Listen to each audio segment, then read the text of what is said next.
Hi ಎಲ್ಲರಿಗೂ ನಮಸ್ಕಾರ. ಶಾಂತಿ cooking and health ಟಿಪ್ಸ್ಗೆ ಸ್ವಾಗತ.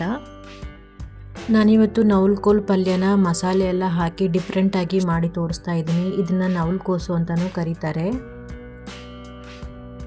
ಬನ್ನಿ ಹಾಗಿದ್ರೆ ಇದನ್ನ ಹೇಗೆ ಮಾಡೋದು ಅಂತ ನೋಡೋಣ. ಮೊದಲಿಗೆ ಒಂದು ಪಾತ್ರೆಗೆ 2 ಸ್ಪೂನ್ ಆಗೋಷ್ಟು ಎಣ್ಣೆ ಹಾಕಿ, ಎಣ್ಣೆ ಕಾದ ನಂತರ 1/4 ಸ್ಪೂನ್ ಸಾಸಿವೆ, 1 ಸ್ಪೂನ್ ಆಗೋಷ್ಟು ಕಡಲೆಬೇಳೆ ಮತ್ತು ಸ್ವಲ್ಪ ಕರಿಬೇವಿನ ಸೊಪ್ಪನ್ನು ಹಾಕಿ ಇದನ್ನು ಚೆನ್ನಾಗಿ ಫ್ರೈ ಮಾಡ್ಕೊಳ್ಬೇಕು. ಫ್ರೈ ಮಾಡ್ಕೊಂಡ ನಂತರ ಇದಕ್ಕೆ ಸಣ್ಣದಾಗಿ ಕಟ್ ಮಾಡಿದ ಒಂದು ಈರುಳ್ಳಿನ ಸೇರಿಸ್ಕೊಂಡು ಅದನ್ನು ಸಹಿತ 1-2 ನಿಮಿಷ ಚೆನ್ನಾಗಿ ಕಲರ್ ಚೇಂಜ್ ಆಗೋ ತನಕ ಫ್ರೈ ಮಾಡ್ಕೊಳ್ತಾ ಇದ್ದೀನಿ. ಹಾಗೆ ನಾನಿಲ್ಲಿ ನವಲ್ಕೋಲನ್ನು ಸಣ್ಣದಾಗಿ ಕಟ್ ಮಾಡಿ ಇದನ್ನು ಕುಕ್ಕರ್ಗೆ ಹಾಕಿ ಮೊದಲೇ ಬೇಯಿಸಿಟ್ಕೊಂಡಿದ್ದೀನಿ. ನೀವು ಬೇಕಿದ್ದರೆ ಡೈರೆಕ್ಟಾಗಿಯೂ ಸಹಿತ ಹಾಕ್ಕೊಳ್ಬೋದು. ಡೈರೆಕ್ಟಾಗಿ ಹಾಕ್ಕೊಂಡ್ರೆ ಸ್ವಲ್ಪ ಬೇಯೋಕ್ಕೆ ಟೈಮ್ ತಗೊಳುತ್ತೆ ಅಂತ ಹೇಳಿ ನಾನು ಮೊದಲೇ ಬೇಯಿಸಿಟ್ಕೊಂಡಿದ್ದೀನಿ. ಇವಾಗ ಬೇಯಿಸಿಟ್ಕೊಂಡಿರುವಂತಹ ನವಲ್ಕೋಲನ್ನು ಹಾಕ್ಕೊಳ್ತಾ ಇದ್ದೀನಿ. ಇವಾಗ ರುಚಿಗೆ ಬೇಕಾದಷ್ಟು ಉಪ್ಪು ಮತ್ತು 1/4 ಸ್ಪೂನ್ ಆಗುವಷ್ಟು ಅರಿಶಿನ ಪೌಡ್ರನ್ನು ಸೇರಿಸ್ಕೊಂಡು ಇದನ್ನು ಚೆನ್ನಾಗಿ ಮಿಕ್ಸ್ ಮಾಡಿಕೊಳ್ಬೇಕು. ಚೆನ್ನಾಗಿ ಮಿಕ್ಸ್ ಮಾಡ್ಕೊಂಡ ನಂತರ ಇದನ್ನ ಇವಾಗ ನಾನು ಆಲ್ರೆಡಿ ನವಲ್ಕೋಲನ್ನು ಬೇಯಿಸ್ಕೊಂಡು ಹಾಕ್ಕೊಂಡಿರೋದ್ರಿಂದ ಅದರಲ್ಲಿ ನೀರಿನಂಶ ಇರುತ್ತೆ. ಇದಕ್ಕೆ ಮತ್ತೆ ನೀರನ್ನು ಸೇರಿಸ್ಕೊಳ್ಳೋದೇನು ಬೇಕಾಗಿಲ್ಲ. ನೀವೇನಾದರೂ ಡೈರೆಕ್ಟಾಗಿ ಹಸಿಯ ನವಲ್ಕೋಲನ್ನು ಹಾಕ್ಕೊಂಡ್ರೆ ಸ್ವಲ್ಪ ನೀರನ್ನು ಹಾಕ್ಕೊಂಡು ಬೇಯಿಸ್ಕೊಳ್ಳಿ. ಇವಾಗ ಇದನ್ನು 1-2 ನಿಮಿಷ ಬೇಯಕ್ಕೆ ಬಿಡ್ತಾ ಇದ್ದೀನಿ.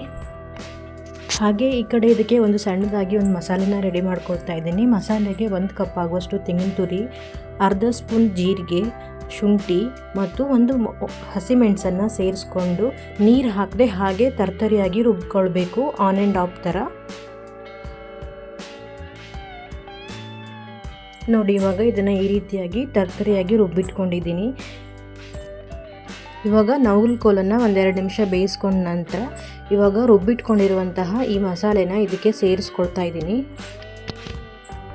ನಿಜವಾಗ್ಲೂ ಪಲ್ಯ ಅಂತೂ ತುಂಬಾ ಚೆನ್ನಾಗಿತ್ತು. ಈ ರೀತಿಯಾಗಿ ಮಸಾಲೆ ಹಾಕಿ ಮಾಡೋದ್ರಿಂದ ಪಲ್ಯ ಟೇಸ್ಟು ತುಂಬಾ ಚೆನ್ನಾಗಿರುತ್ತೆ. ನೀವು ಒಂದು ಸಲ ಟ್ರೈ ಮಾಡಿ. ಮತ್ತು ಆರೋಗ್ಯಕ್ಕೂ ಕೂಡ ತುಂಬ ಒಳ್ಳೆಯದಿದು.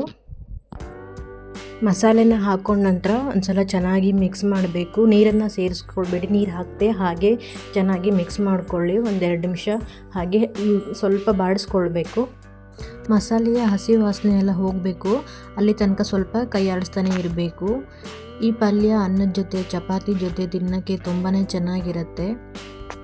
ತೆಂಗಿನಕಾಯಿ ತುರಿ ಮತ್ತು ಹಸಿಮೆಣಸಿನಕಾಯಿಯನ್ನು ಹಾಗೆ ಡೈರೆಕ್ಟಾಗಿ ಹಸಿಯಾಗಿ ಹಾಕ್ಕೊಳ್ಳೋದಕ್ಕೂ ಈ ರೀತಿಯಾಗಿ ಮಸಾಲೆ ರುಬ್ಬಿ ಮಾಡ್ಕೊಳ್ಳೋದಕ್ಕೂ ತುಂಬಾ ವ್ಯತ್ಯಾಸ ಇದೆ. ಟೇಸ್ಟ್ ಅಂತೂ ತುಂಬಾ ಚೆನ್ನಾಗಿತ್ತು.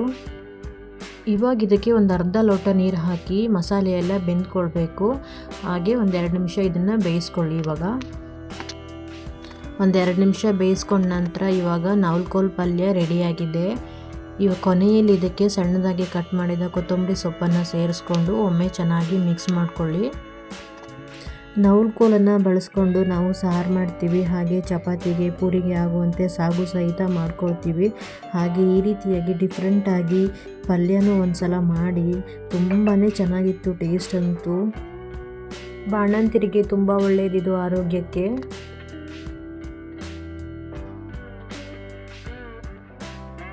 ನೋಡಿದ್ರಲ್ವ ಡಿಫ್ರೆಂಟಾಗಿ ಮಸಾಲೆ ಎಲ್ಲ ಹಾಕಿ ನವಲ್ಕೋಲು ಪಲ್ಯನ ಹೇಗೆ ಮಾಡೋದು ಅಂತ ಹೇಳಿ.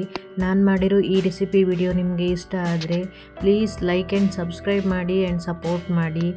ಬಾಯ್, ಹ್ಯಾಪಿ ಕುಕಿಂಗ್.